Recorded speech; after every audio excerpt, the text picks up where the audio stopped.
মরমরু এক বৃদ্ধ হঠাৎ একটি 1000 বছরের পুরনো প্রাচীন গাছকে আঁকড়ে ধরল, কিন্তু অদ্ভুত ব্যাপার হলো প্রাণশক্তিতে ভরপুর গাছটি মুহূর্তের মধ্যেই শুকিয়ে কাঠ হয়ে গেল। নিজের শরীরের ভেতর এক প্রচন্ড প্রাণশক্তি অনুভব করে বৃদ্ধের মাথায় হঠাৎ এক দুঃসাহসিক চিন্তা এলো। দেখা গেল বৃদ্ধ এক ব্যক্তির গলা চেপে ধরল। এরপর বৃদ্ধের পাকা চুলগুলো চোখের পলকেই কুচকুচে কালো হয়ে গেল, আর সেই ব্যক্তিটি বৃদ্ধের চোখের সামনে প্রাণ হারিয়ে লুটিয়ে পড়ল।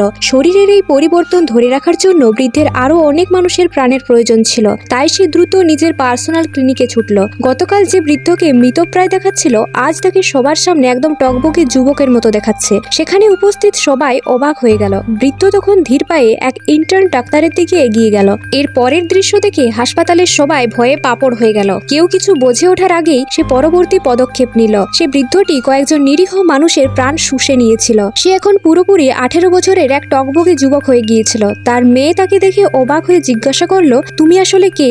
যুবকটি হেসে উত্তর দিল, কি হলো, চেহারা বদলে গেছে বলে কি নিজের বাবাকেও চিনতে পারছো না? নিজের বাবাকে নিজের চেয়েও ছোট হতে দেখে মেয়েটি ভয়ে স্তম্ভিত হয়ে গেল। অমরত্ব পাওয়ার লোভে সে ব্যক্তিটি আরো এক বড় সিদ্ধান্ত নিল। সে বড় করে একটি সভার আয়োজন করলো এবং চিৎকার করে বলল, হে অমরত্বের বিশ্বাসীরা, আপনাদের সুযোগ চলে এসেছে। অমরত্বের প্রমাণ দিতে সে লাখো মানুষের সামনে নিজের অলৌকিক ক্ষমতা দেখাতে শুরু করলো। সে এমন একজনের ওপর হাত রাখলো যে 2.5 বছর ধরে পঙ্গু হয়েছিল। মুহূর্তেই সে ব্যক্তিটি সত্যি সত্যি উঠে দাঁড়িয়ে পড়ল। সে ঘোষণা করলো, আমাকে বিশ্বাস করো, আমি তোমাদের সবাইকে অমরত্বের পথে নিয়ে যাব।